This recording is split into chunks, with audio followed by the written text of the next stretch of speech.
우리의 신앙을 고백하면서 2022년 부활절 주일 예배를 드리도록 하겠습니다. 나는 전능하신 아버지 하나님 천지의 창조주를 믿습니다. 나는 그의 유일하신 아들 우리 주 예수 그리스도를 믿습니다. 그는 성령으로 잉태되어 동정녀 마리아에게서 나시고 본디오 빌라도에게 고난을 받아 십자가에 못 박혀 죽으시고 장사된 지 사흘 만에 죽은 자 가운데서 다시 살아나셨으며 하늘에 오르시어 전능하신 아버지 하나님 우편에 앉아 계시다가 거기로부터 살아있는 자와 죽은 자를 심판하러 오십니다. 거룩한 공교회와 성도의 교제와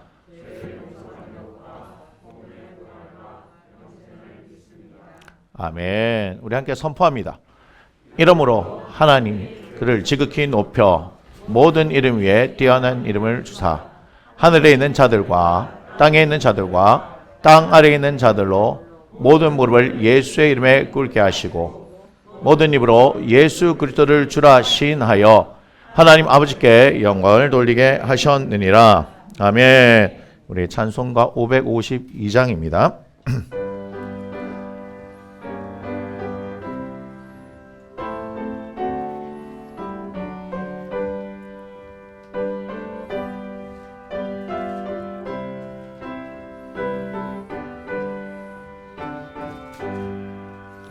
아침 해가 돋을 때 만물 신성하여라 나도 세상 지낼 때에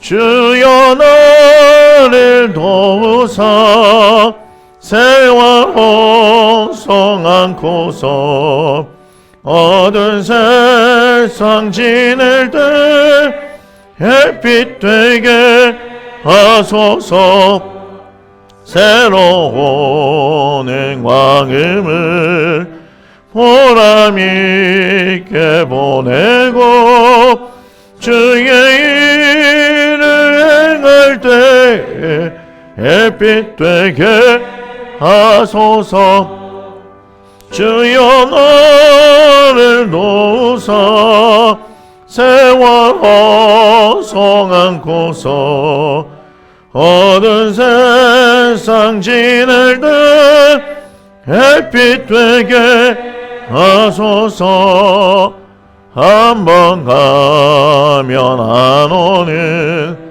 많은 광음 지날 때 귀한 시간 맞춰서 햇빛 되게 하소서 주여 나를 도우사 새와 홍성 않고서 어두운 세상 지낼 때 햇빛 되게 하소서 밤낮을 위하여 몸과 마음을 드리고 주의 사랑 나타내게 햇빛 되게 하소서 주여 나를 도우사 새와 홍성 않고서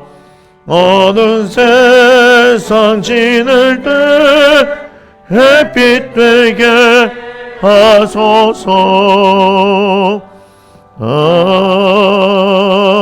아멘. 자리에 앉아주시기 바랍니다. 고맙습니다. 하나님, 2022년 부활의 복된 소식을 들은 이 아침에 우리가 하나님께 예배하게 하심을 감사드립니다. 이 부활의 아침에 우리는 또한 코로나로서 2년여 동안 고통받던 예배에 대한 자유를 다시금 회복하는 시간을 가지게 되면서 하나님 앞에서 우리의 마음을 다시금 다짐하는 은혜의 시간을 가지게 하시면 감사합니다. 지난 한 주간 우리는 고난 주간을 통하여서 하나님의 마음을 살피고 예수님의 마음을 살피며 우리의 마음이 어디에 있는지, 우리가 어떤 사람인지를 살펴보았습니다.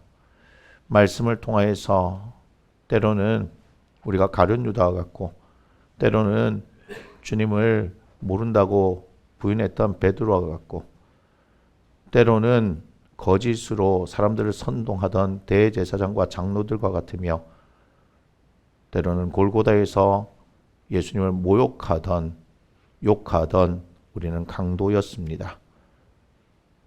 우리는 우리의 영혼이 어떤지 알지 못한 채, 우리가 어디로 향해서 가는지 알지 못한 채, 우리가 똑똑하고 우리가 잘나고 우리가 대단한 줄 알고 살았는데, 하나님의 은혜를 통하여서 우리가 예수 그리스도가 아니고서는, 하나님의 사랑이 아니고서는 영원한 사망의 고통에서 벗어날 수 없는 존재임을 깨닫게 하시니 감사합니다.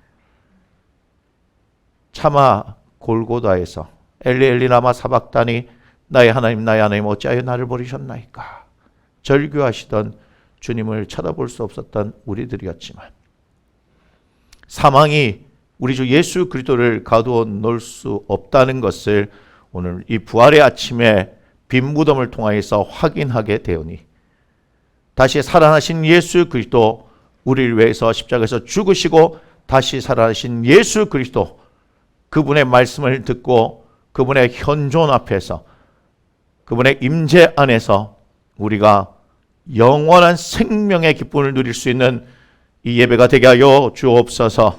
우리를 묶고 있던 모든 것들이 풀어지는 시간 경험하게 하여 주옵소서. 이 일을 우리 주 예수 그리스도께서 친히 행하시며 우리 하나님께서 이 일을 행하기를 기뻐하셨음을 기억하게 하시며, 오늘 주시는 하나님의 말씀을 통하여 우리가 부활하신 예수 그리스도와 함께 살아가는 하나님의 자녀들임을 기억하게 하여 주옵소서. 우리의 상황과 환경과 형편 가운데서 하나님, 절망하는 것이 아니라 무덤이, 사망이 우리 주님을 가두어 둘 수 없었던 것처럼 주님의 부활과 함께 우리가 함께 새로운 생명을 가진 자들로 일어서는 이 예배가 되게 하여 주옵소서. 새로운 예수의 생명이 흐르게 하여 주옵소서. 부활의 영광을 하나님께 올려드립니다. 주님, 그 기쁨에 참여하는 우리들 가운데 하나님, 새로운 생명이 움트게 하시고 자라게 하시고 하나님, 힘있게 일어서게 하여 주옵소서. 살아계신 하나님께서 임재하시며 영광 받으신 예배가 되기를 원하며, 우리 주의 성령께서 우리를 진리로 인도하여 주옵소서. 주 예수 그리스도 이름으로 사망은 물러갔음을 선포합니다. 예수 그리스도의 이름으로 사망이 물러갔음을 선포합니다. 예수 그리스도의 십자가의 사건, 그 사건을 믿고 오늘 이 부활의 아침에 빈 무덤을 바라보며 다시 사신 예수 그리스도를 바라보는 우리들에게 모든 묶임은 풀어지고 모든 사망은 떠나가며 모든 질병은 떠나가며 우리 주님께서 해결하셨음을 선포하오니, 마음껏 이 부활의 기쁨에 참여하는 하나님의 자녀들 되게 하여 주옵소서. 그 영광을 경험하게 하여 주옵소서. 우리의 중심을 다하여 하나님 앞에 예배하오니 주님 홀로 영광 받아 주시옵소서. 축복하며 예수님의 거룩하신 이름으로 감사하며 기도드립니다. 아멘.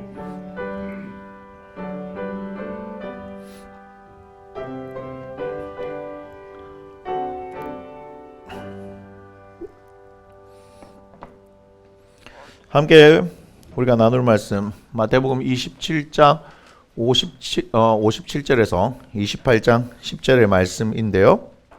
한 절씩 우리가 교독하는데 천천히 하나님의 말씀을 읽을 때 하나님의 음성을 들으시는 저와 여러분이 되기를 원합니다. 57절입니다. 저물었을 때에 아리마대의 부자 요셉이라 하는 사람이 왔으니 그도 예수의 제자라.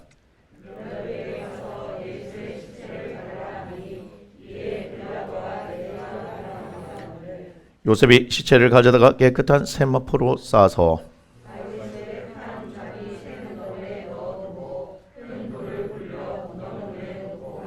거기 막달라 마리아와 다른 마리아가 무덤을 향하여 앉았더라.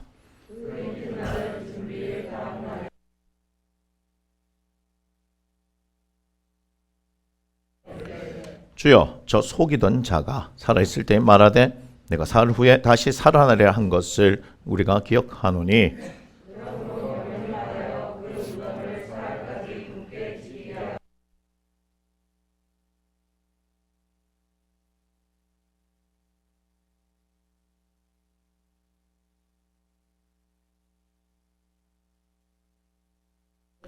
별로다가 이르되 너에게 경비병이 있으니 가서 힘대로 굳게 지키라 하거늘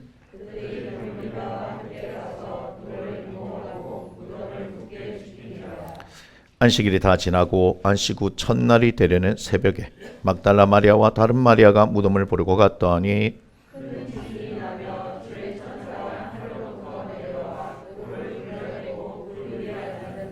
그 형상이 번개같고 그 옷은 눈같이 희거늘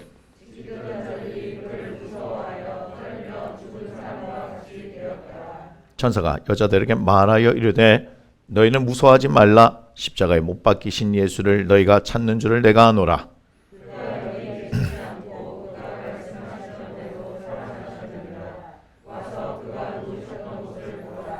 또 빨리 가서 그의 제자들에게 이르되 그가 죽은 자 가운데서 살아나셨고 너희보다 먼저 갈릴리로 가시나니 거기서 너희가 배우리라 하라. 보라 내가 너희에게 일렀느니라 하거늘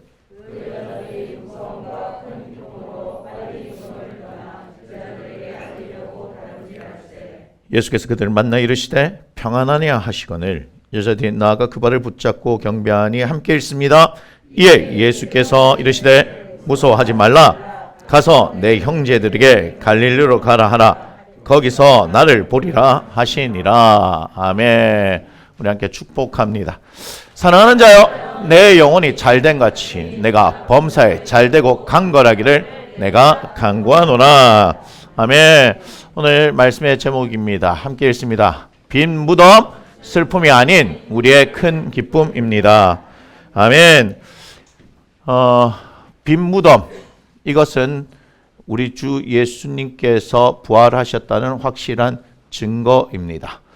대제사장들과 바리새인들은 술수를 통하여서 뭘 얘기하는 겁니까? 그의 제자들이 훔쳐갔다라고 이야기를 하죠. 오늘 우리가 읽어보지는 않았지만 28장 11절 이후에 보니까 13절에 그의 제자들이 밤에 와서 우리가 잘 때 그를 도둑질하여 갔다 이렇게 말하게 합니다. 돈을 받고 한 것이죠. 그것이 오늘날까지 전해졌다라고 이야기합니다. 항상 거짓은 그러하죠. 진리는 우리와 함께 하지만 우리가 진리를 보는 눈이 없게 되면 결국은 거짓을 따라 살게 됩니다. 우리의 인생은 거짓으로부터 시작돼서 거짓으로 끝나게 되어졌는데 그것을 해결하기 위하여서 우리 주 예수 그리스도께서 오셨음을 기억하셔야 합니다. 유일한 진실이고 유일한 진리입니다. 그리고 우리에게 유일한 빛이 되시는 분입니다. 그 빛이 우리 가운데 오니까 어둠이 물러가게 되어집니다. 그러나 이 어둠의 속성은 어때요? 빛 가운데로 나오는 것이 아니라 자신들의 죄가 드러나면 드러날수록 숨기기 위해서 더 깊은 어둠으로 들어간다는 것을 우리는 알 수 있습니다.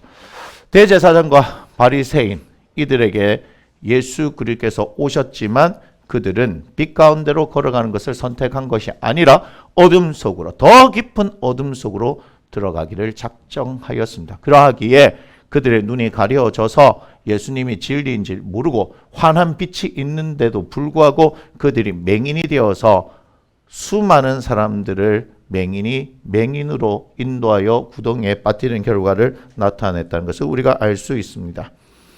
오늘은 우리 사순절을 지나고 또는 특별히 고난주간을 통하여서 예수님의 십자가의 여정을 함께 살펴보았습니다. 2022년 고난주간에는 특별히 장소를 통하여서 그 가운데서 예수님의 마음, 함께 하셨던 하나님의 마음을 읽어보는 시간을 가졌습니다.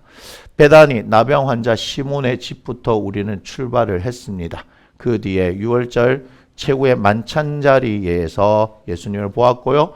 그리고 난 이후에 감람산 겟세마네에서 기도하시는 예수님을 보았습니다.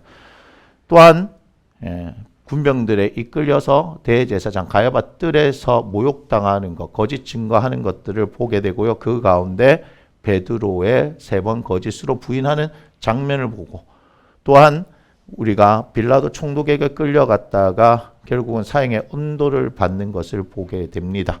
결국 그 결과 골고다에서 십자가를 지신 예수님을 받고 엘리 엘리 라마 사박다니 나의 하나님 어찌하여 나를 버리셨습니까 하시는 예수님의 절규, 우리는 그것을 함께 살펴보았습니다. 모든 것이 끝난 것 같은 그 시간입니다. 모든 것이 끝났어요. 3년 동안 이스라엘 전역을 휩쓸던 광풍이 한순간에 일시에 정지해 버렸습니다. 마치 지난 3년 동안 꿈을 꾼 것 같았습니다. 예수님을 버리고 도망갔던 제자들, 골고다에는 그의 사랑하는 제자 요한이 함께 했었지만 나머지 제자, 그 중에 예수님을 팔았던 가룟 유다는 그의 목을 매달았죠. 나머지 10명의 제자들은 어디 있었는지 알 수는 없지만 분명한 것은 두려워서 도망가고 난 이후에 지난 3년의 시간들을 한번 생각해 봤을 겁니다. 주마등처럼 지나가던 그 세월, 분명히 그들은 예수님을 경험했어요. 심지어는 죽은 사람이 살아나는 것도 봤거든요. 그것이 얼마 전의 일이 아니에요. 왜냐하면 호산나 다윗의 자손이여 예수님께서 나귀 새끼를 타고 입성할 때만 하더라도 자신들은 그 앞서서 사람들이 환호하는 것을 봤기 때문에 그렇습니다. 뭔가 굉장한 일이 일어날 거라고 그들은 기대했었죠. 물론 예수님께서 가이사랴 빌립보 지역에서 너희는 나를 누구라 하느냐라고 했을 때 주는 그리스도시요 살아계신 하나님의 아들이라는 베드로의 고백 가운데 칭찬하셨지만 그것을 통하여서 이제는 때가 되어져서 당신이 십자가에서 죽으시고 부활할 것에 대해서 말씀하셨음에도 불구하고 무려 3번씩이나 말씀하셨는데 제자들은 그 말씀에 귀를 기울이지 않았다는 것입니다. 그렇기 때문에 예수 그리스도께서 이 땅 가운데서 행하시는 일이 도대체 무엇인지 그들은 알 수 없었어요. 부활하신 예수님을 만나기 전까지는. 다만 한 여인이 있었는데 베더니 나병 환자 시몬의 집에서 예수님 식사하실 때 향유를 가지고 와서 그 옥합을 깨뜨리는 그 일을 통해서 예수님은 나에게 좋은 일을 한다라고 말했습니다. 그 좋은 일이 뭐였어요? 예수님의 장례를 준비하는 것. 그 여인은 예수님께서 어디를 향해서 나아가시는지를 알고 있었습니다. 그러나 그녀에게조차도 부활에 대한 것은 없었다는 것을 기억할 필요가 있습니다. 그래서 기독교의 신앙의 위대함은 부활이에요. 단순한 십자가의 죽음이 아니라 십자가의 죽음을 통하여서 거기서 끝난 것이 아니라 우리가 오늘 예배하기로 모인 이 시간에 우리가 부활하신 주님을 만나는 거예요. 이들의 마음이 어땠을까요? 이 제자들의 마음이 어땠을까요? 도대체 이게 무슨 일이냐는 거죠. 분명히 베다니에서 나사로가 분명히 죽은 지 나흘이 지나서 냄새가 나서 그 악취를 맡았던 것이 엊그제 일이에요. 그런데 살아났어요. 나사로야! 무덤에서 나오라 하니까 수족을 배로 동인채로 나오는 나사로를 봤고요. 저것을 풀어주라. 풀어놓아 다니게 하라. 그래서 살아났던 나사로를 봤어요. 그것 때문에 마르다 누님이 신이 나와서 잔치하는 것도 같이 경험했잖아요. 함께 잔치 음식 먹었거든요. 죽었던 나사로가 살아난 걸 봤단 말이에요.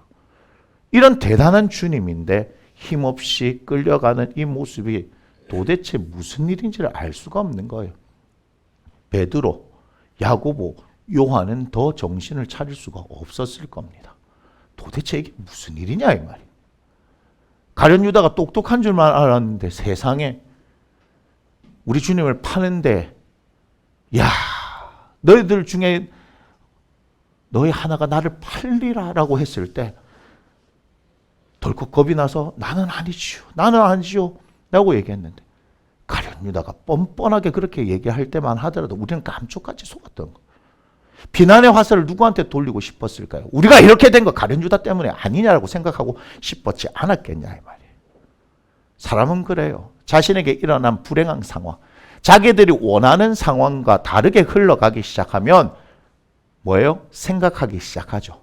그러다가 뭐예요? 분노하기 시작하고요. 분노하면 여기에 책임에 대한 소재를 누군가에게 찾으려고 하는 겁니다. 그러다가 어때요? 좌절하게 되는 거죠. 그 다음 자신들이 어떻게 살 것인가에 대한 궁리를 하게 되는 거예요. 그런데 볼 때 이 제자들은 살아날 방법이 없어요. 궁리를 해도 다시 어떻게 할 방법이 없어요. 그랬더니 그들이 어디로 돌아갔어요? 고기 잡던 어부들이니까 갈릴리로 자신의 고향으로 돌아간 걸 봤는데 제자들 하나 둘 셋 넷 이해가 되는 사람이 있어요. 베드로, 안드레, 야고보, 요한은 고기 잡던 사람들이었으니까. 근데 거기에 3명이 더 있네요. 도대체 이 3명은 뭘까요? 추정을 해봤어요. 베세다 사람이니까 빌립도 생각해보고 나다나엘도 생각을 해봤어요. 갈릴리 근처에 있었던 사람이니까. 그런데 도대체 알 수 없는 인물 하나가 있는 거예요. 이름은 밝히지는 않는 거예요. 봐요. 무슨 얘기예요? 다시 돌아갈 곳이 없는 거예요. 세리마테를 한번 생각해 보세요. 그는 다시 세관으로 복직을 할 수 있는 상황이 아니고요. 항상 품 안에 칼을 품고 다녔던 열심당원 시몬은 다시금 칼질을 하러 돌아갈까 고민을 했지 않았을까 하는 생각도 해봅니다. 의심 많던 도마는 뭘 했을까요? 여러 가지 생각들을 해볼 수 있지만 그것은 어디까지나 추측일 뿐이지만 그 모든 꿈들이 사라져 버리고 난 이후에 분노와 허망함들, 그러나 그 가운데 이렇게 된 것은 누군가에게 책임을 돌리고 싶은 것, 그것이 인간의 마음 아니겠습니까? 여러분, 우리가 예수를 믿는 사람들이라고 이야기할 때 우리를 구별시켜 주는 것 중에 하나는 모든 것이 하나님 뜻 안에서 이루어짐을 고백하는 겁니다. 그것이 우리에게 일순간 나쁘게 다가오는 것처럼 보인다 하더라도 이해할 수 없는 순간이라도 우리는 어떻게 해야 돼요? 예수님을 인정해야 하는 것이고 하나님을 인정해야 하는 것입니다. 왜 그래요? 우리의 상상 밖에서 일하시는 분이기 때문입니다. 우리의 생각 밖에서 일하시는 분이죠. 왜 그렇습니까? 오늘 부활의 사건이 그런 겁니다. 아리마대 부자 요셉이라는 사람이 저녁이 되었어요. 지금 그렇게 얘기하죠. 저물었을 때. 지금 예수님의 시체를 곧 내리자마자란 얘기예요. 그가 빌라도에 가서 예수님의 시체를 달라고 합니다. 다른 본문에는 당돌이 요구했다라고 얘기하는 거예요. 지금 12명의 사도라고 하는 이 사도들, 도대체 행방도 알 수 없는 이들, 한 사람은 확실하게 죄책감으로 목매달 죽은 것은 알겠지만 또 한 사람은 골고다에서 보라 내 어머니다라고 얘기하여서 예수님을 육신으로 낳았던 그 어머니 마리아를 모시고 가는 일에 최선을 다했다면 도대체 10명은 어떻게 됐는지 알 수 없는 그 상황인 거예요. 그런데 아리마대 부자인 요셉이 당돌하게 빌라도에게 가가지고 시체를 내리자마자 달라라고 요구를 하는 거죠. 여기에 신의 한 수가 있는 겁니다. 우리 하나님의 한 수. 부자거든요. 무슨 얘기인지 잘 아셔야 합니다. 빌라도가 무시할 수 없는 사람이에요. 다른 사람이 가서 달라고 하면요 씨알도 먹히지 않습니다. 아리마대의 부자 요셉이라고 하는 이 사람이 누군지는 빌라도도 알만한 사람이에요. 그 사람을 무시할 수 없기 때문에 줬다는 생각해보지 않습니까? 여기에 나오지 않지만 요한복음에 보면 밤중에 예수님을 찾아왔던 니고데모도 예수님을 위해서 100리터라쯤 되는 향유를 준비하고 있었다는 것을 우리는 알 수 있습니다. 여러분, 하나님께서 그렇게 하시는 거예요. 하나님께서 하시는 거예요. 그리고 자신을 위해서 팠던 그 무덤에 누구를요? 예수님을 위해서 놓았다라는 것을 알죠. 59절을 보니까 요셉이 시체를 가져다가 깨끗한 세마포로 싸가지고, 여러분 이 깨끗한 세마포 중요합니다. 쌌다라고 얘기했는데 우리가 보니까 어떻게 돼요? 그것이 다 개어져 있습니다. 이 본문에 나와 있지 않지만 다른 본문에 보면요, 그 세마포 옷이 개어져 있다라고 말씀하고 있죠. 그것이 예수님께서 살아난 증거 아니겠습니까? 왜 증거가 됩니까? 훔쳐갔으면 세마포 입은 채로 훔쳐가지 여유가 있나 봐요. 그죠? 다 벗겨놓고 개어놓고 정리해놓고 그렇지 않습니까? 피자국은 어떻게 했대? 그죠? 다 정리해놓은 채로 한쪽에 개어놓고 도둑님께서 시체를 들고 가셨나 봅니다. 이거는 말이 되지 않아요. 경비병들이 지키고 있는데요. 그들을 단순히 제압할 만한 실력자들인가 봐요. 우리 베드로 형님 보니까 그런 거 같아요. 길을 한 번에 잘라버리죠. 빗나갔나요? 처음부터 길을 노린 건 아니었을까요? 아니면 어때요? 말고 어이 이건 뭐야 하고 피하다가 얼떨결에 얻어 걸린 걸까요? 알 수는 없습니다만 제자들의 실력은 그런 실력 아닙니다. 만약에 경비병을 물고기라고 봤다면 일격필살할 수 있는 능력이 있었을 것입니다. 하지만 전혀 그렇지 않습니다. 왜 그래요? 예수님을 잡으러 올 때 두려워서 도망갔던 그들이기 때문입니다. 처음부터 말이 되지 않죠. 로마의 군인들 얼마나 전쟁에 익숙한 사람들입니까? 그런데 그들에게 당할 만큼 어리숙하다고요? 말이 안 되는 얘기가 또 있습니다. 그들이 잘 때 훔쳐갔대요. 얼마나 깊이 잠들었는지 돌을 큰 돌이라고 얘기했는데 굴리는데 소리 없이 움직였다면 그는 초인적인 능력을 가지고 있는 사람이거나 그죠? 너무 많은 사람들이 조금씩 조심 소리가 나면 저들이 깰지도 몰라 라고 생각하면서 그렇게 옮겨 놓은 것인가요? 세상에 말이 안 되잖아요. 그리고 훔쳐가는데 두근반 세근반이잖아요. 왜 그래요? 잡히면 그들도 골로 가는 거예요. 예수님 묻어놨던 그 무덤에 함께 묻힐 수 있는 거죠. 그런데 그를 훔쳐가는데 옷을 벗겨서 잘 개어놓고 훔쳐가는 그런 도둑이 있나요? 그런 도둑이 있으면 저한테 소개 좀 시켜주세요. 능력자거든요. 언어가 하나 말이 되어지지 않지만 사람들은 팩트에 관심이 없습니다. 어디에 관심이 있어요? 거짓에 오히려 더 관심이 있는 거 아십니까? 왜 그렇습니까? 사람들은 거짓되기 때문에 우리는 거짓에 반응하는 겁니다. 우리가 예수 그리스도의 진리를 가지고 있는 사람들이라면 거짓 것에 대해서는 거부 반응이 일어나야 하는 거예요. 여러분, 우리는 거짓 것에 대해서 반응을 일으켜야 되는 사람들이에요. 예수의 생명이 우리 가운데 있다면 거짓 것에 대해서 우리는 아니라고 얘기할 줄 알아야 되는 사람입니다.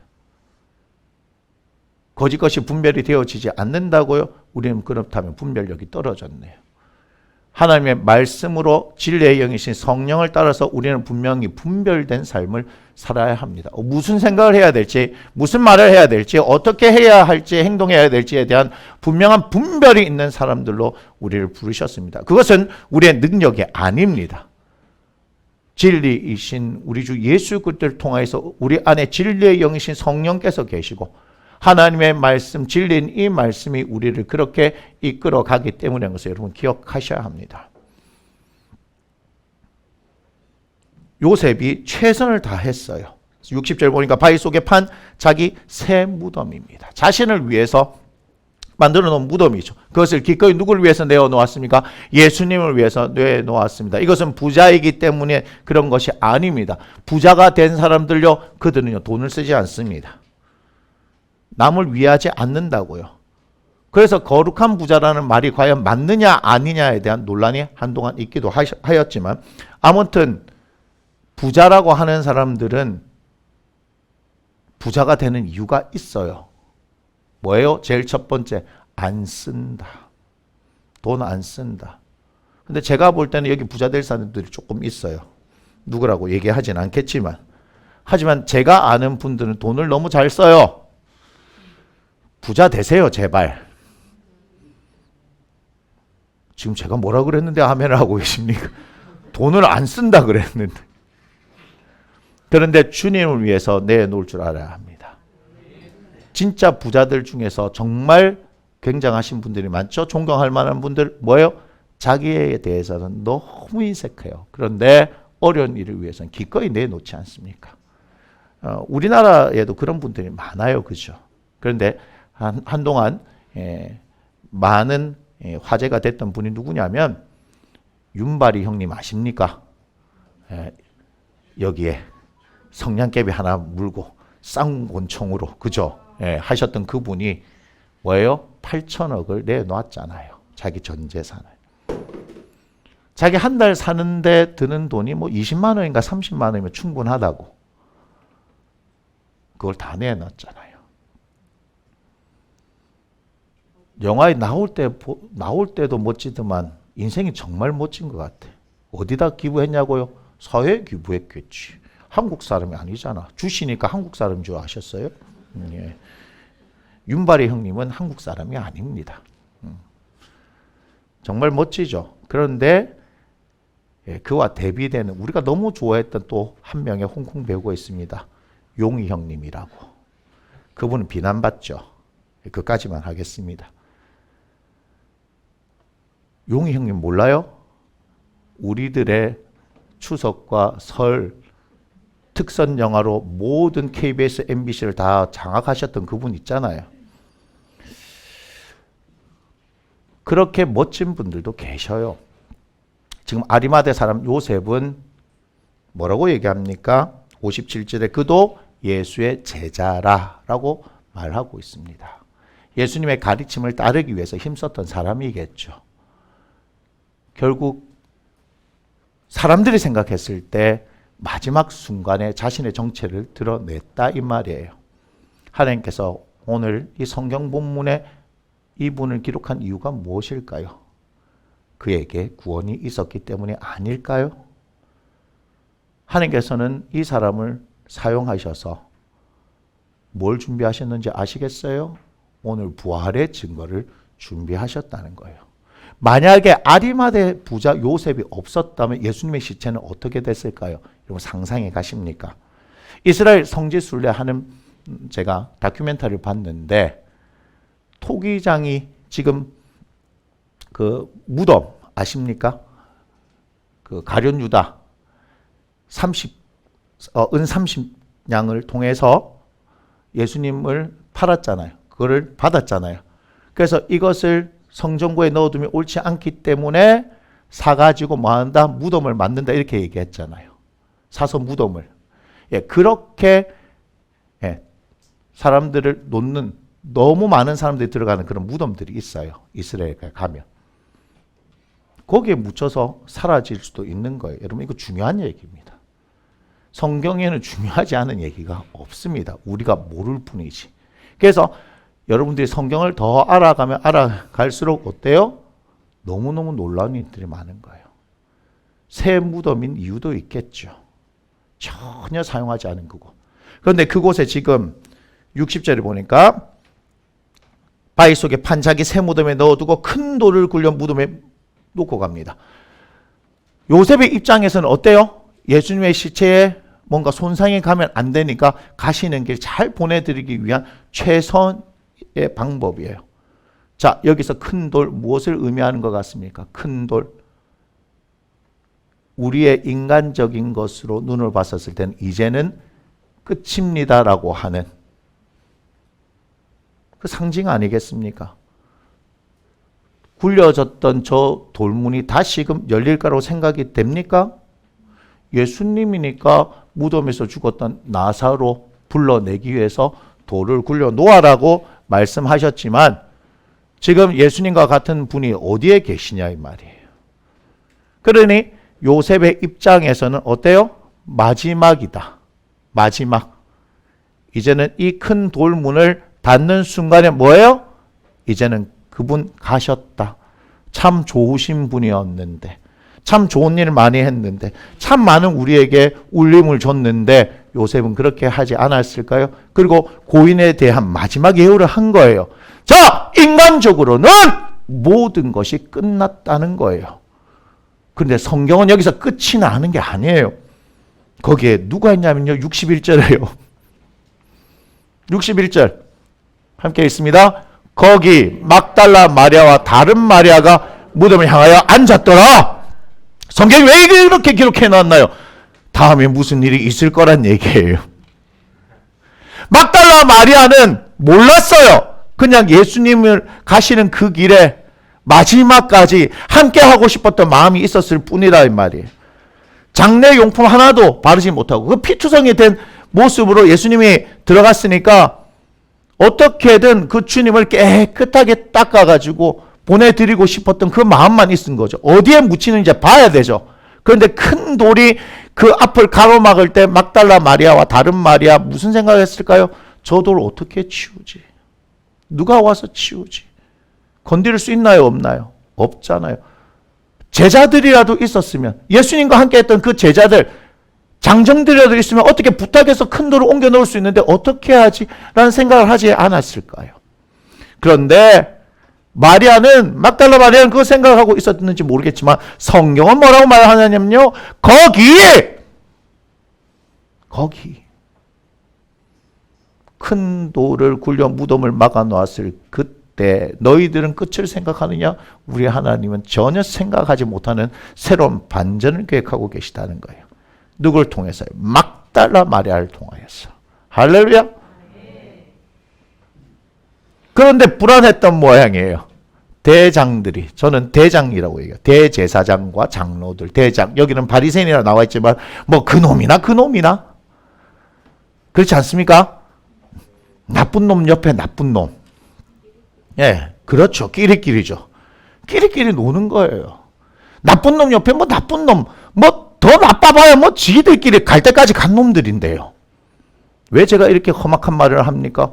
하나님의 아들인 예수님, 그들의 메시아로 오신 예수님 십자가로 못 박았잖아요. 십자가에 못 박았잖아요. 그것도 어떻게 해요? 말도 안 되는 거짓말을 통해서요. 그럼 뭐 갈 때까지 가신 분들 아니겠습니까? 나쁜 놈 옆에 나쁜 놈, 뭐 대장들이든지 바리새인들이든지 서기관들이지 뭐 틀려도 상관없습니다. 다 나쁜 놈들. 어떻게 착한 놈 하나가 없어. 바른 말 하는 여인이 누가 하나 있었습니까? 빌라도 부인. 꿈에 이건 아닌 것 같아. 하지만 씨알도 맥히지 않습니다. 씨알도 맥히지 않아요. 이렇게 얘기를 하다 보면요. 잘못된 묵상하는 거예요. 그러면 거짓말이 진리를 이기는 것인가? 허허이. 아닙니다. 이겨야 되는 것처럼 보여야 되기 때문이죠. 안 그러면 예수님의 십자가의 죽음이 없기 때문입니다. 예수님의 십자가의 죽음이 없다는 것은 우리에게 구원이 없다는 거죠. 우리는 큰일 나는 겁니다. 참 죄송한 얘기지만 참 감사한 얘기를 하겠습니다. 십자가에서 잘 죽어주셨습니다. 웃자고 하는 얘기가 아니에요. 그분의 고통 우리는 감당할 수 없습니다. 그렇기 때문에 내 십자가를 지고 따라오라고 한 게 아니라 네 십자가 지고 따라오라고 말씀하신 겁니다. 예수님이 지신 십자가는 예수님만 지는 거지 어떻게 주님의 십자가를 지고 우리가 가겠습니까? 그러니 나를 따라오려는 너를 부인하고 자기 십자가를 지고 따라오라라고 말씀하는 거예요. 예수님이 십자가 지신 것처럼 우리에게도 주어진 우리의 몫이 있습니다. 그것을 살아내야 하는 거예요. 여러분, 그것이 제자된 자들의 삶입니다. 아무튼 뭐라고 얘기하냐면 많이 찔렸던가 봐요. 그러니까 거짓말하는 것은 계속해서 마음이 불편하니까 또 생각이 나는 거야. 굉장히 창의적인 것 같죠. 거짓말은 또 다른 거짓말을 낳는 거예요. 그냥 죽어서 무덤에 들어갔으면 그냥 끝난 거 아니에요? 찝찝하거든. 그러니까 뭘 또 생각하냐면 자아가 뭐라 얘기했냐면 3일 뒤에 다시 살아난다는 그 말이 생각이 난 거야. 다른 때는 기억력도 좋도 안 하더만. 그러면서 얘기한 거 63절에 이렇게 얘기합니다. 주여 저 속이던 자가 살아 있을 때 말하되 내가 사흘 후에 다시 살아나야 한 것을 우리가 기억하노니 주의 성령께서 기억나게 하셨나요? 나쁜 놈들. 그래서 어떻게 해요?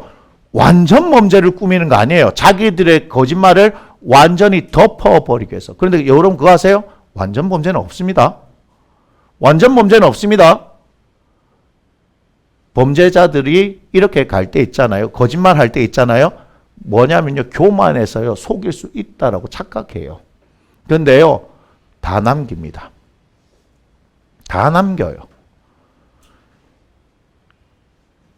우리가 살인의 추억이라는 영화를 통해서 너무나 잡고 싶다라고 얘기했던 그죠? 그 메시지. 화성 연쇄 부녀자 살인 사건. 그 범인 잡고 싶다 했는데 전혀 딴 데서 튀어나오잖아요. 맞습니까? 여러분 점점 더 미제 사건은 없을 겁니다. 이전에는 모르겠지만 그렇게 돼요. 이렇게 얘기하죠.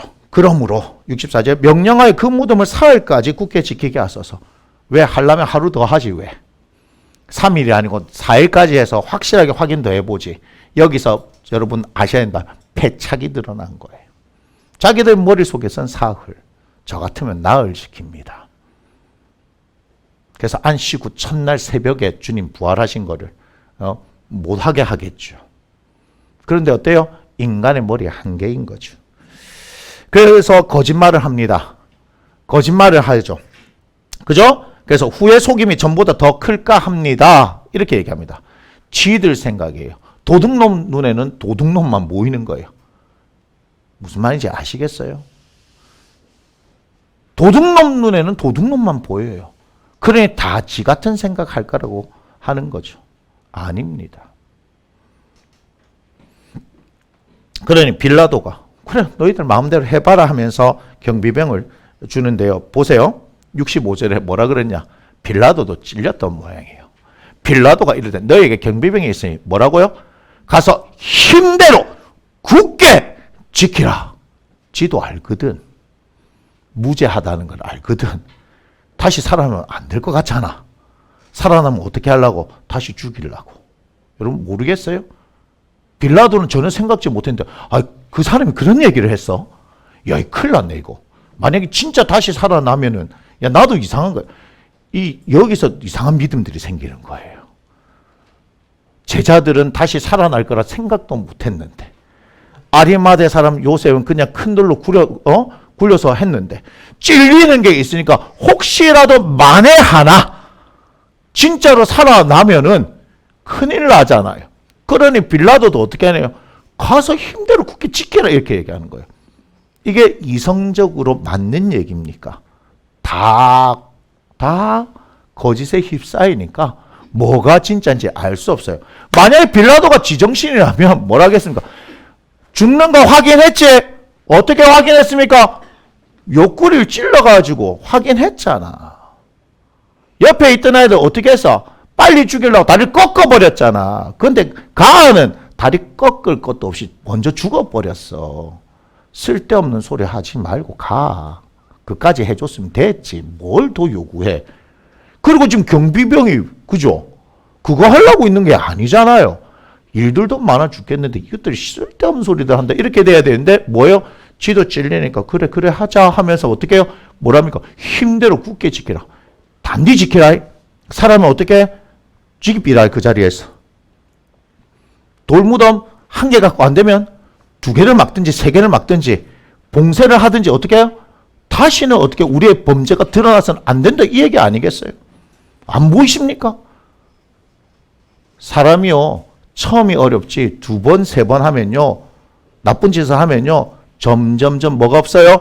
양심의 가책이 없는 거예요. 양심의 가책이 없다니까요.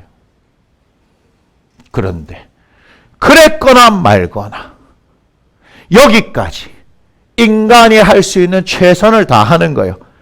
하나님의 멋진 반전. 거기 앉아 있었던 막달라 마리아 누님을 통해서 일하시는데 28장 보니까 안식일이 다 지나고 안식 후 첫날이 되는 새벽에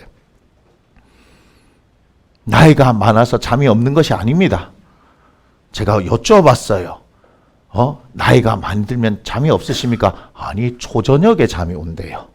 초저녁에 주무시니 새벽에 일찍 일어나시는 거 아니겠습니까? 첫날이 되는 새벽에 다른 본문에는 새벽 미명에 우리는 무슨 일이 일어난지를 아니까 기대가 되는 아침이에요. 근데 막달라 마리아는 뭐예요? 주님 생각으로 제대로 장례를 치르지 못한 주님 생각으로 장례 용품을 다 사서 준비해서 어때요? 제대로 한번 장례 치러드리려고. 다른 사람은 모르지만 우리가 그렇게 힘을 모으자. 무덤을 보려고 갔습니다. 가면 뭐합니까? 큰 돌이 있는데. 그거는 어쨌든지 놓아두고 어떻게 하자는 거 일단 가보기나 하자. 가보기나 하자. 그런데요. 2절에 뭡니까? 돌을 굴려내고 그 위에 앉았대요. 누가요? 천사가. 하나님께서 이 일을 기꺼이 하셨습니다. 여러분 아십니까? 하나님의 여러분 좀 어려운 얘기 나오는데 자기와 부자기 법률 용어입니다. 작위와 부자기 스스로 하셨고 하지 않으시고 스스로 하신 일이 뭡니까? 오늘 돌을 굴려내신 거예요.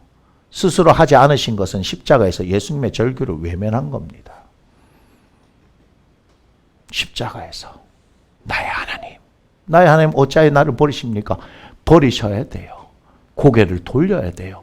자신의 아들이 십자가에서 찢겨가는 그 고통을 외면하셔야 하는 거예요. 개입하지 않음으로써 우리의 구원을 일으키신 분이 우리 하나님이십니다. 그런데 이제는 성경이 말하고 있는 바와 같이 하나님께서 오른손으로 예수를 높이시매. 아멘! 기꺼이 사망 권세에 매여있던 예수님을 당신의 능력으로 일으키셨습니다. 할렐루야! 그것이 그 증거다 이 말이에요. 큰 지진이 나며 주의 천사가 하늘부터 내려 돌을 굴려내고 그 위에 앉았는데 이것이 하나님의 오른손이다 이 말입니다. 하나님의 능력이다 이 말입니다. 사망으로부터 우리 주 예수님을 일으켜 세우셨습니다. 우리가 선포할 때 이름으로 하나님이 그를 지극히 높여 누가 하셨다고요? 하나님께서 일을 하셨어요. 적극적인 개입입니다. 적극적으로. 그래서 하나님께서 예수님을 높이셔서 하늘에 있는 것, 땅에 있는 것, 땅 아래에 있는 모든 것이 예수님의 이름에 무릎을 꿇게 하셨다. 할렐루야! 그것이 부활이다 이 말입니다. 단순히 죽음에서 살아나신 것이 아니라 그를 부활하게 하셔서 하나님께서 오른손으로 높이심에 모든 만물이 그 이름 앞에 무릎을 꿇게 되어졌다. 그래서 예수님이 누구라고요? 주라 신하여 우리가 하나님 아버지께 영광을 올리게 되는 것입니다. 할렐루야! 여러분의 주님이 누구십니까? 예수 그리스도이십니다. 십자가에서 죽으시고 부활하셔서 우리의 주님이 되신 것입니다. 십자가에서 죽으신 것은 그가 온전히 순종함으로 이루어진 일이지만 그의 살아나심은 하나님의 적극적인 개입을 통해서 그를 살리셨다는 것을 기억하시기 바랍니다. 하나님께서 그렇게 개입하신 것, 그렇게 하기를 원하셨다는 겁니다. 누구를 위해서요? 우리를 위해서. 우리를 위해서 이 일을 하나님께서 능력의 손을 사용하셔서 기꺼이 행하셨다는 것을 기억하기 바랍니다. 예수 그리스도가 그러므로 우리에게 있으니 예수 그리스도를 통하여서 하나님께서 우리에게 도움을 주실까요? 안 주실까요? 예수 그리스도를 통해서 하나님과 원수된 것이 무너지고 하나님과 화목하게 되어지고 때를 따라 돕는 은혜를 얻기 위하여 우리가 하나님의 보좌 앞에 담대히 나아갈 수 있다라고 이야기하는데 여러분 제발 여러분의 상황이 어떻다 하든지 간에 상관없이 하나님의 말씀이 그러하다면 그 말씀 앞에서 그 하나님을 붙들고 그 하나님의 능력에 사로잡히는 여러분이 되기를 원합니다. 상황 보고 달려가지 마세요. 목사님 상황이 너무 큰데 괜찮습니다. 우리 하나님은 그거보다 더 크신 분입니다. 2022년에 여러분 하나님께서 행하실 일들을 기대하셔야 되지 않겠습니까? 우리에게 부흥회를 통하여서 작년부터 송구영신 부흥회를 통해서 우리에게 땅을 주신다 말씀하셨잖아요. 여러분들에게 땅을 주신다 말씀하셨잖아요. 그런데 눈에 보이는 게 있어요? 손에 잡히는 게 있어요? 없어요. 그런데 괜찮습니다. 우리의 욕망을 이루기 위하여서 우리가 그것을 하는 것이 아니라 하나님의 뜻이 이루어지기 위해서 우리가 그 일을 하는 것이기 때문입니다. 어차피 죽으면 우리는 아무것도 가지 못하잖아요. 여전히 세상에 욕망이 있습니까? 여러분 예수 그리스도에게 여러분의 인생을 거십시오. 그럴 때 여러분 인생을 책임지는 걸 경험해야 하는 겁니다. 너무나 많은 사람들이 거기에 관심이 없어요. 예수님을 믿는다고 하면서 너무나 많은 사람들이 관심이 없다고요. 여러분의 관심은 오직 예수 그리스도이기를 바랍니다. 하나님께서 행하고자 하시는 그 뜻이 여러분들의 관심이 되기를 원합니다. 그런데 물어보면 전부 다 자신들이 사는 것에 관련되어 있고 뭐 어떻게 하면 이렇게 할 수 있을까 저렇게 할 수 있을까 거기에 하나님이 무슨 상관이 있습니까? 그래놓고는 기도했는데 도와줬다 안 도와줬다 하나님이 계신다 안 계신다 그런 얘기 하지 마시고 여러분들의 진심을 한번 들여보라 이 말입니다. 그래서 제가 5월달부터 시작해서 월삭 부흥회를 끝나고 난 뒤부터 우리 예배에 집중 한번 해보자 이 말입니다. 그 하나님께서 어떻게 하시냐 한번 보자 이 말입니다.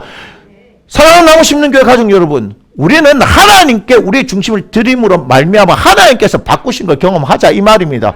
단순히 복 받는 여러분, 부자 되시는 여러분 이런 것이 아니라 하나님의 적극적인 개입을 통해서 여러분의 인생들을 어떻게 바꾸시나 보자 이 말입니다. 그런데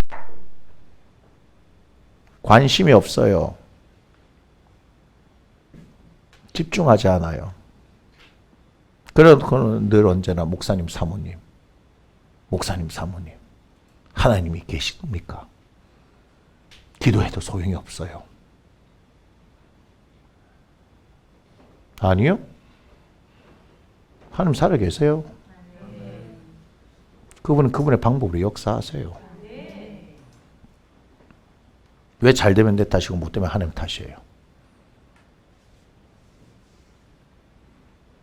예수님을 무덤에서 이끌어내신 그분이 단순히 여러분들에게 오늘 하나의 성경에 있는 이야기로 들린다면 여러분의 인생은 끝난 거예요. 죄송하지만 여러분들이 예수를 믿는다는 그 사실조차도 진짜가 아닐 수도 있습니다. 예수를 믿으면 무슨 일이 일어나는 줄 알아요? 믿어지거든요. 예수 믿는 증거가 뭐냐고요? 성경이 믿어지냐고요. 믿어지면 성경의 말씀대로 가야 되는 거 아니에요? 겨자씨만한 믿음이 있으면 이 산을 들어 저 바다에 던지라면 그대로 된다면서요. 어떤 사람은 그걸 믿어서 경험하고 사는 사람이 있고 어떤 사람은 못 믿어서 그냥 그 태산압에 깔려서 죽는 사람이 있어요. 어차피 한 번 살다 가는 인생이에요. 여러분 2번 살 것 같습니까? 3번 살 것 같습니까? 저는 한 번 산다는 거 확신해요. 한 번 죽는 게 정한 이치예요. 근데 그 뒤에는 뭐가 있다고요? 심판이 있다고요. 심판이 있다고요. 심판대 앞에 가가지고 어떻게 제가 고개를 들겠습니까? 오직 하나님의 은혜가 아니고서는 안 되는데 그것을 그렇다라고 가르쳐 준 게 성경 아니겠습니까?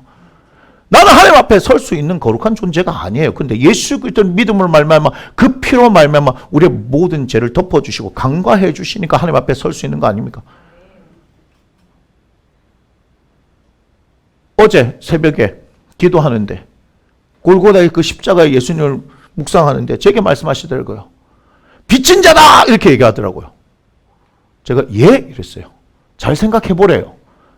가만히 생각을 오래 할 필요도 없어요. 왜냐하면 제가 빚지고 살았던 사람이잖아요. 개인 파산합니까? 파산했었잖아요. 빚진 자의 심정을 저는 너무 잘 압니다. 저만 파산했습니까? 제 아내도 파산했었잖아요. 같이. 너무 훌륭한 남편을 만나서.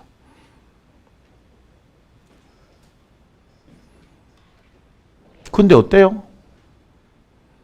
주님께서 주시는 메시지가 확실해요. 그렇죠. 빚진 거. 제가 잘 알죠. 옛날 생각 나더라고. 옛날 생각이 나더라고.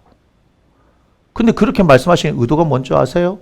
너 십자가에 네 생명 빚졌다는 거예요. 제 생명 주님한테 빚졌다는 거예요. 신나더라고요. 왠지 아세요? 이분은 채권 추심을 하지 않기 때문입니다. 뭔지를 모르죠. 당한 분만 압니다. 그래요? 그런데 이 말씀이 생각나고 잠언서에 뭐라 합니까? 빚진 자는 체주의 종이 된다 그랬죠. 그 말씀을 생각나면서 그러면 이왕 빚진 거 많이 지보겠습니다 그랬어요. 더 많이 빚을 져야 주님한테 빚을 져야 제가 완전히 주님한테 꼼짝을 못하지 않겠습니까? 허허 참. 주님한테 어차피 빚진 인생인데 적당히 졌다 생각하니까 무서운 줄 모르겠죠. 세상에 예수님 비유하셨어요.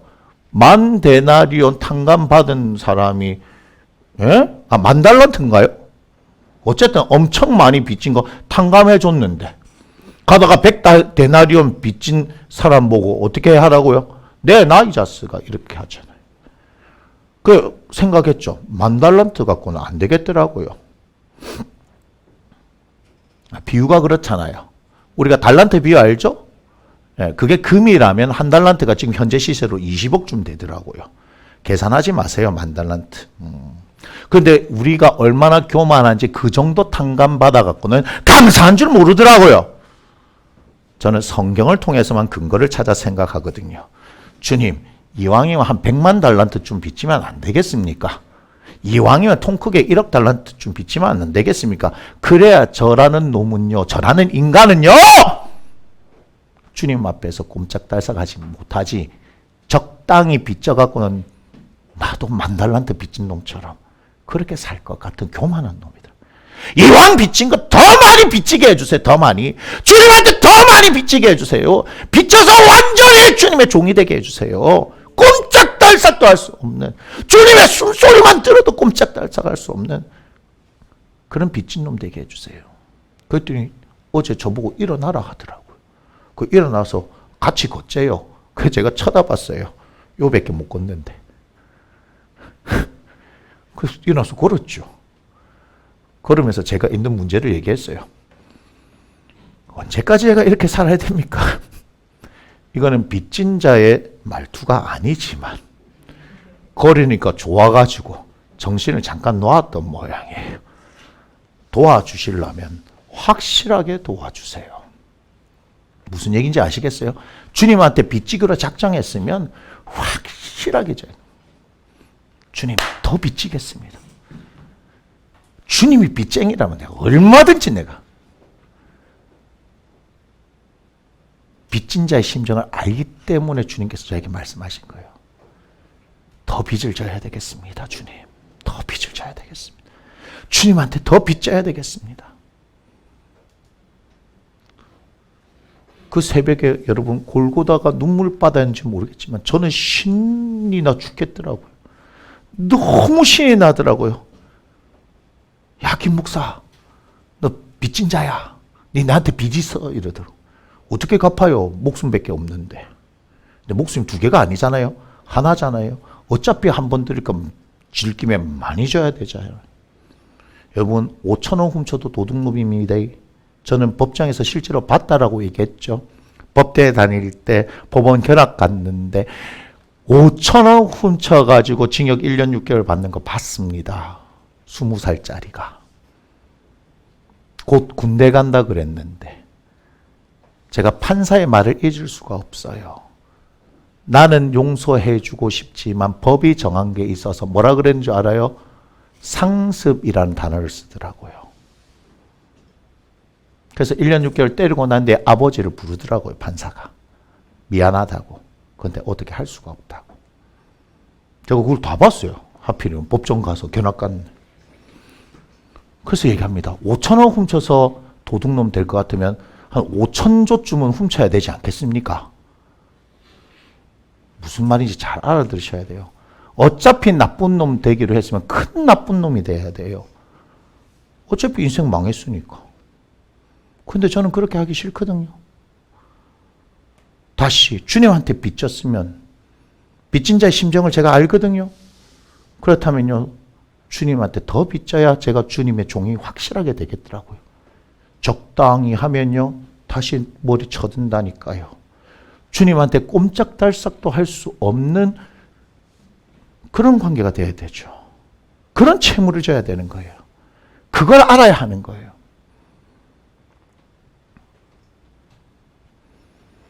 우리 하나님께서 개입하신다고요. 여러분 인생에 개입하신다고요. 부활하신 주님, 그분을 위해서 개입하셨습니다. 6절에 5절부터 봅시다. 5절. 천사가 여자들에게 말해 이르되 너희는 무서워하지 말라. 얼마나 무서웠을까요? 그렇지 않나요? 그래서 오늘 말씀의 제목이 뭐라고 했습니까? 슬픔이 아닙니다. 슬픔이 아닙니다. 다시 보겠습니다. 무서워하지 말라. 십자가에 못 박히신 예수를 너희가 찾는 줄을 내가 아노라. 무슨 말이에요? 너희들의 마음을 안다는 얘기예요. 여러분 모르시겠어요? 하나님의 천사가, 하나님께서 보내신 천사가 내가 안다. 너희가 여기 왜 왔는지 안다. 누구도 아신다. 하나님도 아신다. 이게 말씀의 힘이에요. 여러분들이 그냥 읽을 때는 모르겠지만 저는 이 말씀 하나하나가 살아서 저한테 말씀하신다고요.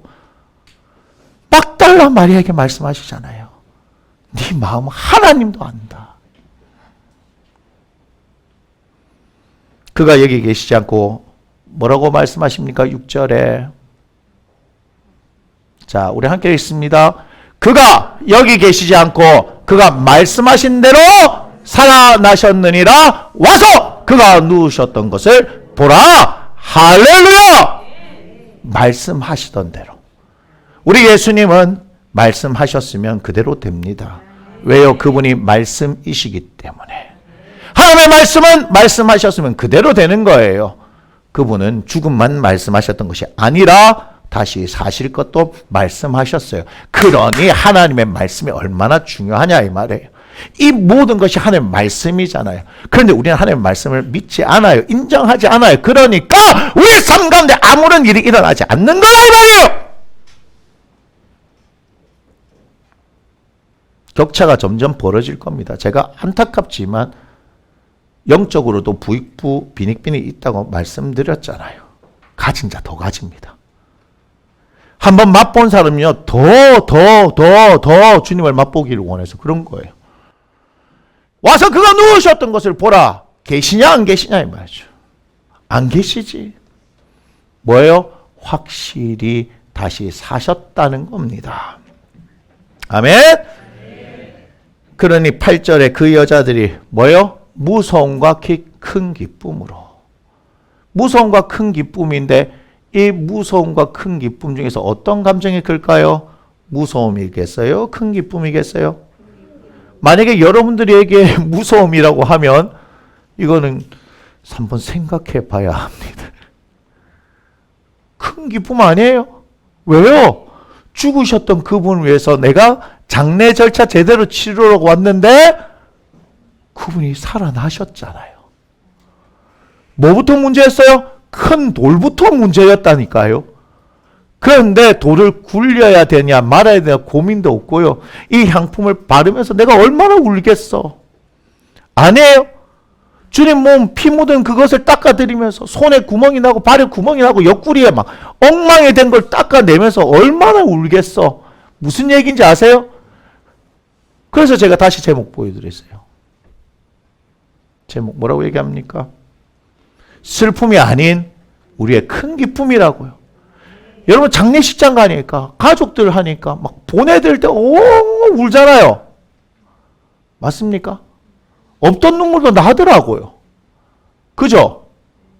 슬픔이에요. 물론 천국 가셨다는 기쁨도 있지만 뭐예요? 사실은 기쁨보다는 사실은 순간적인 그 슬픔의 감정들이 더 있는 거예요. 그런데 뭐예요? 우리가 그렇게 슬퍼해야 될 일을 주님께서는 겪게 하지 않으셨어요. 그죠? 막달라 마리아가 그 주님을 보면서 처음부터 끝까지 눈물 아니겠어요? 그렇게 다 하고 나서 다시 돌아 나오는데도 눈물 아니겠어요? 발이 떨어지겠어요? 어떤 모습인지 봤잖아요. 그죠?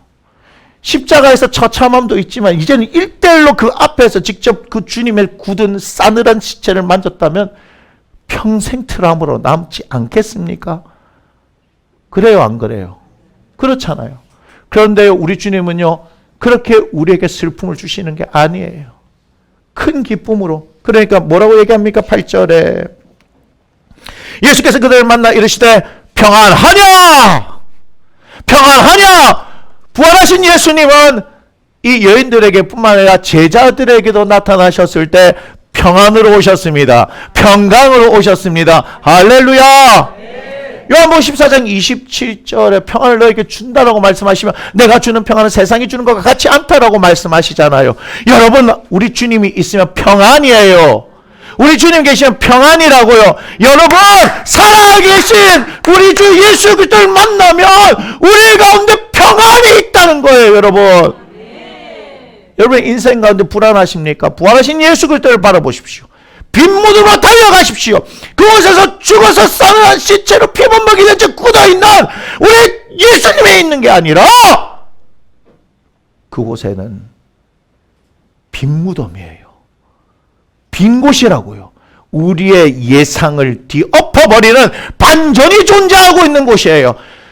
아리마의 부자 요셉이 막아놨던 큰 돌이 치워져 있고 피투성이로 있어야 될 우리 예수님이 거기에 계시지 않는다는 거예요. 순간 우리에게는 어찌된 일일까 두려움이 찾아오는 것 같지만 주님께서는 우리에게 두려워할 시간조차 주지 않고 천사를 통해서 살아나셨다 말씀하시는데 그거 갖고는 안 되니까 직접 오셔서 평안하냐라고 물어보시는 거예요. 무슨 말이에요? 평안을 주겠다 이 말이에요. 평안이 너의 것이다 이 말이에요. 나는 평안이다 이 말이에요. 사망은 두려움이지만 부활하신 예수는 평안이다 이 말이에요. 우리는 부활하신 예수 그리스도를 통해서 우리의 삶 가운데 우리 두렵게 하는 모든 것들을 쫓아내야 하는 겁니다. 2022년 부활절, 부활하신 예수 그리스도를 통하여서 여러분들에게 있는 그 두려움이 무엇이든지, 여러분을 사로잡고 사망으로 이끌어가려고 하는 그 두려움이 무엇이든지 간에 다시 사신 예수 그리스도를 통하여서 큰 기쁨과 함께 평안이 여러분들을 채우시기를 주의 이름으로 축원합니다. 부활하신 예수 그리스도 평안으로 찾아오십니다. 할렐루야. 10절에 다시 말씀하시죠. 이에 예수께서 이르시되 뭐라고 말씀하십니까? 무서워하지 말라. 평안하냐? 무서워하지 말라. 무서워하지 마라. 안심하니 나니 두려워하지 말라. 언제나 예수님은 그렇게 말씀하셨어요. 예수님은 육신을 가지고 이 땅에 우리와 함께 계실 때도 평안하라 말씀하셨어요. 안심하라 말씀하셨어요. 두려워하지 말라 말씀하셨어요. 근데 그분은 다시 살아나셔서 우리에게 평안을 주시고 무서워하지 말고 두려워하지 말라고 말씀하시는 거예요. 그래도 안 되니 내가 하나님 아버지께로 가서 보혜사 성령 보내줄게. 한 사람 한 사람 한 사람 맞춤 서비스로 해줄게. 실상을 말하노니 내가 가는 것이 너희들에게 유익이다. 내가 아버지께로 가지 아니하면 성령을 너에게 보내줄 수 없다. 성령이 오시면 얼마나 좋은지. 항상 우리 주님은 우리에게 좋은 것만 주세요. 우리 하나님께서 그걸 원하시거든요. 여러분, 오늘 말씀을 들으면서 무엇을 생각하는지 모르겠지만 부활하신 예수님을 통하여서 그분께서 우리에게 평안으로 오셨다는 것을 기억하기 바랍니다. 지금 여러분의 지금 이 자리에서 하나님의 평안이 있기를 원합니다. 그러나 그 평안이 있기를 위해서는 부활하신 예수 그리스도가 있어야 합니다. 그 예수님을 만나야 하는 거예요. 그 예수님을 붙들어 하는 거예요. 오늘 본문의 말씀도 이것이지만 오늘 큐티의 말씀도 이거 아니겠습니까? 붙드셔야 합니다. 여러분의 상황 가운데서 부활하신 예수님을 만나서 반드시 평안하셔야 합니다. 여러분의 상황이 어떻든지 환경이 어떻든지 부활하신 예수님 만나야 합니다. 만나야 합니다. 그래야 두려움이 사라집니다. 그 평안이 여러분들을 이끌어갑니다. 그럴 때 상황이 역전되는 거예요. 이제 평안으로 우리에게 오시는 부활하신 예수 그리스도를 통하여서 남아있는 2022년 한번 힘차게 살아봅시다. 좋은 일이 있고 없고 고민할 필요 없어요. 평안의 예수님, 부활의 예수님 만나면 좋은 일만 가득할 거니까요. 나쁜 일이 있어도 뭐 하는 거요? 평안하면 됩니다. 상황을 반드시 역전시킬 거니까. 그러니까 제가 신이 나는 거예요. 왜요? 주님 때문에. 우리 주님 다시 살아나셨거든요. 그분 때문에 신이 나는 거예요. 아무것도 없는 저 자식이 뭐 저래 자신이 있노? 아무것도 없는 것처럼 보일 뿐이지. 우주보다 더 크신 그분이 나와 함께 하시고 있잖아요. 너무 크면 보이지 않는 법. 작아서가 아니라 너무 커서 보이지 않는 법. 근데 그분이요, 저에게 딱 맞춤으로 함께 하신다고 하시잖아요. 두려워하지 마십시오. 염려하지 마십시오. 여러분의 생각과 방법으로 살지 마십시오. 우리 하나님께서 행하시는 일들을 바라보시고 다시 살아나신 예수 그리스도를 바라보며 살아가는 저와 여러분이 되기를 원합니다. 아멘. 기도합니다. 고맙습니다, 하나님. 2022년 참으로 오수선한 가운데 우리가 부활의 아침을 맞았습니다. 주님, 우리가 믿는 주님은 다시 살아나셨습니다. 살아나신 그 주님은 우리에게 평안으로 오시며 무서워하지 말라고 말씀하시는 분이십니다. 주여, 우리를 두렵게 하던 것들, 그 모든 것으로부터 우리가 자유케 되는 이 아침이 되게 하여 주옵소서. 예수 그리스도 부활하신 우리의 영원하신 그 왕을 모셔드리며 주님 두려움이 떠나감을 경험케 하여 주시옵소서. 기꺼이 이를 행하시는 우리 하나님을 찬양합니다. 홀로 영광 받아 주시옵소서. 감사합니다.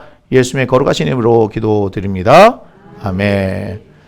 지금은 성찬식을 거행하는 시간입니다.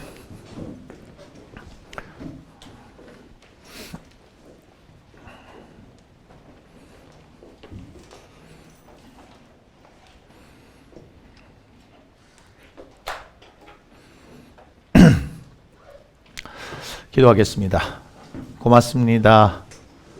오늘 우리가 부활의 아침에 함께 예배하게 하심을 감사드리고 이 시간 우리가 주의 살과 피를 먹고 마심으로 예수의 생명을 경험하는 시간이 되기를 원하오니 이것은 하나님, 하나의 예식이 아닌 실제하시는 하나님의 함께 하심입니다.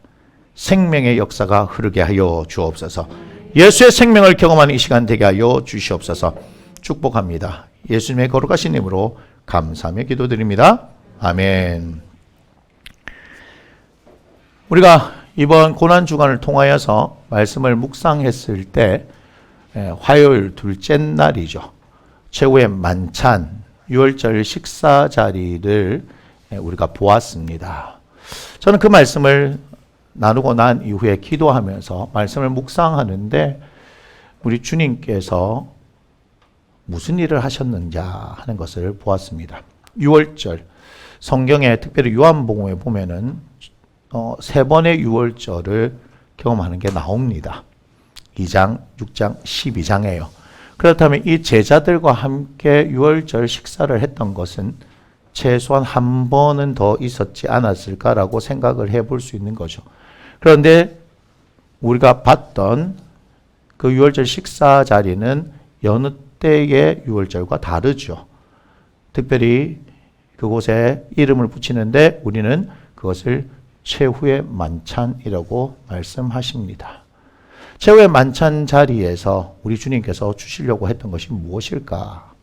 유월절, 출애굽기를 통하여서 우리가 보았듯이 애굽의 모든 신들을 심판하는 그 밤에 하나님께서 이스라엘 백성들을 애굽 사람들과 함께 구별하여서 어린 양의 피를 통하여 죽음의 사자가 6월 넘어가는 것을 보여주셨습니다. 그것을 통하여서 이스라엘 공동체가 애굽 땅을 떠나올 수 있게 된 것이죠. 그럴 때 뭘 말씀하셨습니까? 이것을 너와 내 자손들이 기념하라라고 말씀하셨어요. 그런데 이스라엘의 역사를 가만히 볼 때 몇몇의 왕들 외에는 이것을 제대로 기념하지를 않았던 것을 볼 수 있습니다. 요시야 왕 때나 히스기야 왕 때 하나님께서 그렇게 말씀하셨는데도 불구하고 그들은 이 하나님께서 직접 세우신 이 약속을, 이 예식을 어기고 있었다는 거예요. 무슨 말이에요? 그것이 죽음을 넘어가게 했다는 것이죠. 그것이 새로운 생명을 주게 했다는 얘기인데 그들은 하나님께서 주신 생명에 대한 것, 감사가 없었다는 거예요. 그들이 사는 것은 뭐예요? 하나님의 은혜로 사는 것인데 그 은혜를 망각한 채 사니까 그것이 주는 의미를 몰랐다는 거예요. 다시 한 번 더 예수님은 이것을 폐하는 것이 아니라 새롭게 그 자리에서 이 의미를 말씀해 주시는 거예요. 왜 유월절에 어린 양이 죽어서 그 피를 흘려야 되는지 알지 못했던 하늘의 비밀을 그 시간에 가르쳐 주는 시간이에요. 제가 그 말씀을 묵상하면서 나도 이 성찬식을 하나의 예식으로 볼 것이 아니라 주님께서 원하셨던 당신의 생명을 주시는 시간으로 생각해야겠구나. 이 빵이, 이 포도주가 의미 있는 것이 아니라 주님의 마음이 의미가 있고 우리가 이 떡과 포도주를 나누면서 주님께서 우리에게 당신의 생명을 얼마나 나누어 주기를 원하셨던가 하는 것을 기억해야 되겠다라는 생각을 한 겁니다. 여러분, 우리의 마음이 그러해야 합니다. 단순히 빵 한 조각을 받고 포도주 한 잔을 마시는 시간이 아니라, 믿음은 뭐라고 말씀드렸어요? 말씀을 통하여 그것을 인정하는 것이라고 말씀드렸습니다. 예수 그리스도께서 내 살을 먹고 내 피를 마시는 자, 내가 그 안에 있고 그가 내 안에 있다라고 말씀하셨습니다. 지금 이 예식을 통하여서 예수의 생명 가운데 거하기를 원합니다. 예수님이 여러분 안에 있음을 경험하는 시간이 되기를 원합니다. 내 안에 예수님께서 있으심을 경험하는 시간이 되기를 원합니다. 그 생명으로 풍성한 시간이 되기를 원합니다. 그 생명의 역사가 풍성해지기를 갈망하는 시간이 되기를 원합니다. 짧은 시간이지만 예수님의 생명이 우리 안에 거하고 내가 예수 그리스도 안에 있기를 여러분 간절히 구하는 시간이 되기를 원합니다. 아멘. 주님께서 잡히시기 전날 밤에 제자들과 함께 유월절 식사를 나누는 자리에서 떡을 가지사 축사하시며 말씀하셨습니다.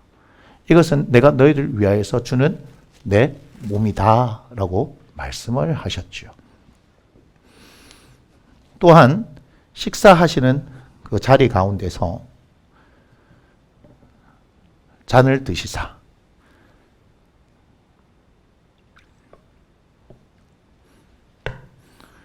제자들에게 나눠주시며 말씀하셨습니다. 이것은 내가 너를 위하여 흘리는 바 내 피니 언약의 피다. 이 피가 죄 사함을 상징한다라고 말씀하시죠. 여러분, 주님의 살과 피를 먹고 마실 때 여러분들 가운데 예수의 생명, 새로운 생명이 풍성하게 흘러가기를 주 예수의 이름으로 축복합니다. 우리 목사님들 나오세요.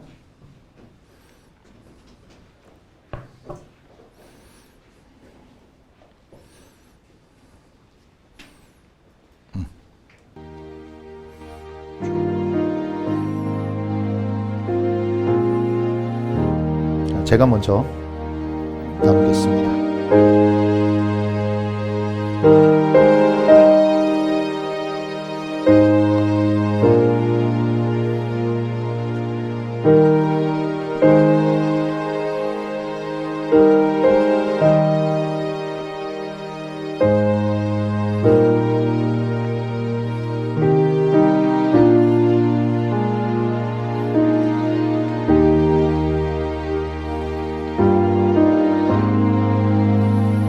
여기서부터 앞쪽부터 이렇게 쭉 나오셔서 떡을 떼고 잔을 받으시고 자리에 앉으시면 되겠습니다.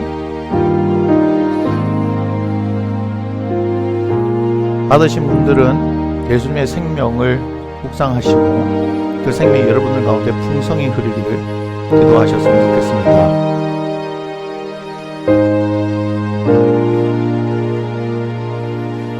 입교하고 세례 받으신 분만이 하는 것이 원칙이나 저희 교회는 예수님을 주라고 고백하는 모든 이들이 함께 성찬에 참여할 수 있음을 말씀드립니다.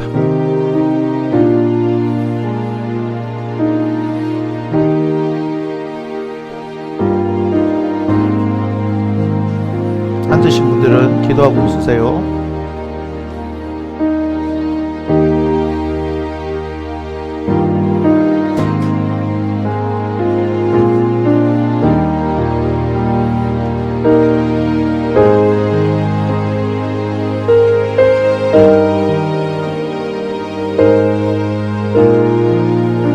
천천히 나오세요.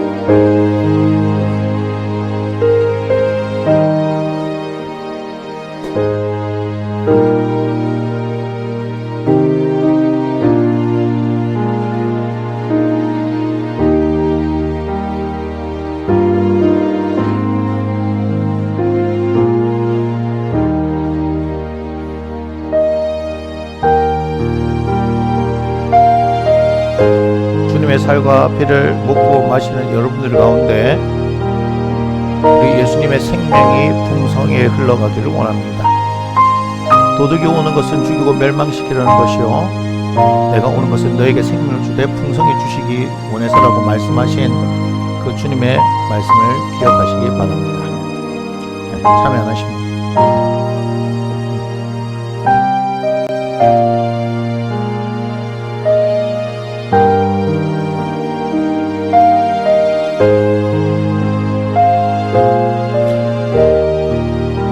기도하겠습니다. 주님 고맙습니다. 2022년 부활 예배를 우리가 함께 드리면서 성찬식으로 주님의 살과 피를 먹고 마시는 이 일을 했습니다. 주님 하나의 의식이 되지 않게 하여 주시고 주님께서 우리에게 주시고자 하는 생명의 역사를 경험하는 시간이 되게 하여 주옵소서.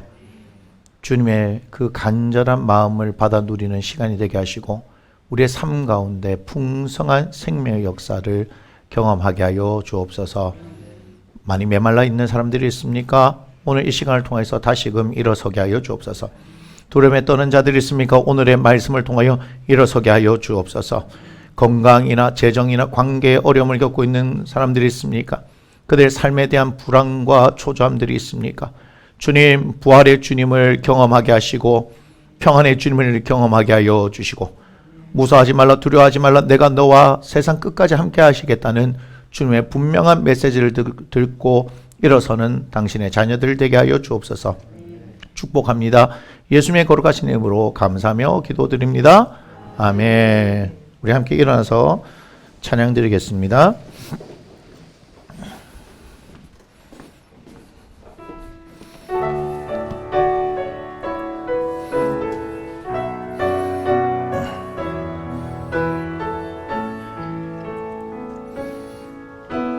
주 여호와는 광대하시도다. 그 거룩한 하나님 성에서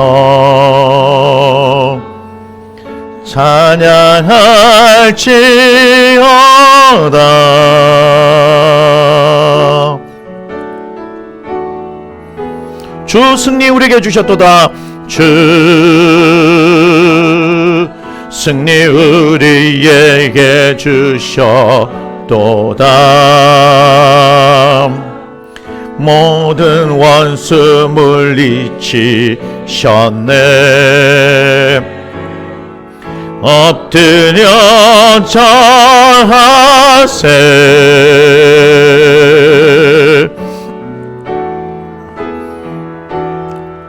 다 주의 크신 이름 높이며 우리에게 행하신 위대한 일 감사하세.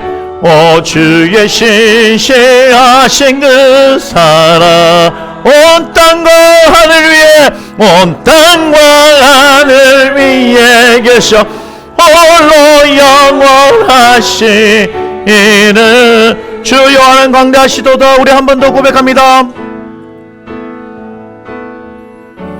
주 여호와는 광대하시도다.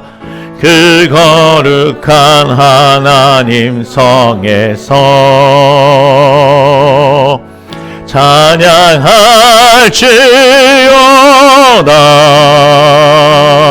찬양할지어다. 우리에게 승리를 주신 주님을 찬양합니다. 주 승리 우리에게 주셨도다. 모든 원수 물리치셨네. 엎드려 절하세.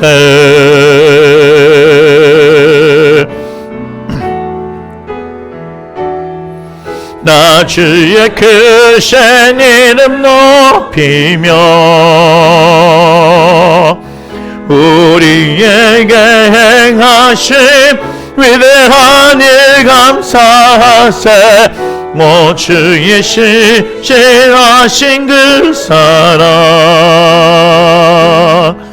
온 땅과 하늘 위에 계셔 홀로 영원하신. 우리 손들고 고백합니다. 다 주의 크신 이름 높이며, 주의 크신 이름 높이며, 우리에게 행하신 위대한 일 감사하세. 주의 신실하신 그 사랑 온 땅과 하늘 위에 계셔 홀로 영원하신. 한 번 더 고백합니다. 다 주의 크신 이름 높이며, 다 주의 크신 이름 높이며, 우리에게 행하신 위대한 일 감사하세. 주의 신실하신 그 온 땅과 하늘 위에 계셔, 온 땅과 하늘 위에 계셔.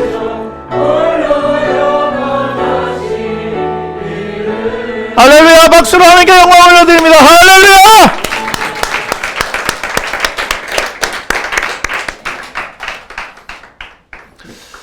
주님, 오늘 하나님 앞에 마음을 드린 사랑하는 영혼들 한 사람 한 사람 기억하여 주옵소서. 특별히 부활주일에 사랑하는 나무 심는 교회는 이 헌금을 선교지에 흘려보내는 일들을 하기로 작정하였습니다. 상황이 어떠하든지 우리보다 더 어렵고 힘든 상황에 있는 주의 교회를 돌보는 일에 주님, 우리는 힘쓰기를 원합니다.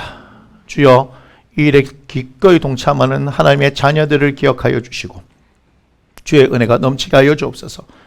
열의 하나를 드리고 주정 헌금을 드리고 여러 가지 감사의 제목을 드리는 사랑하는 당신의 자녀들 주님 기억하시고, 아버지 하나님 특별히 간구하는 소원들 하나님 응답하여 주셔서 더 많은 감사로 하나님께 영광을 올려드릴 수 있는 주의 자녀들 되게 하여 주옵소서. 이제는 우리에게 부활의 소망이 되시는, 그리하여 우리에게 넘치는 평안으로 함께 하시는 우리 주 예수 그리스도의 은혜와 적극적으로 이를 위하여 개입하신 능력의 우리 아버지 하나님, 그 지극히 크신 사랑하심과 보혜사 성령께서 함께 하셔서 세상 끝날까지 우리를 지키시고 인도하시는 그 인도하심이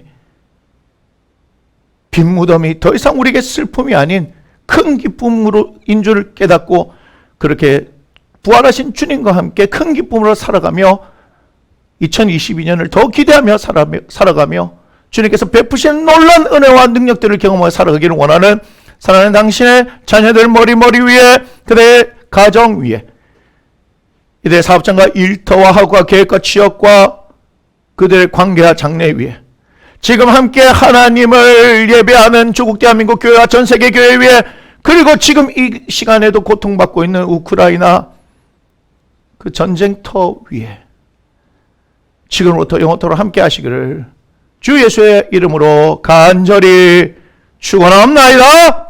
아멘.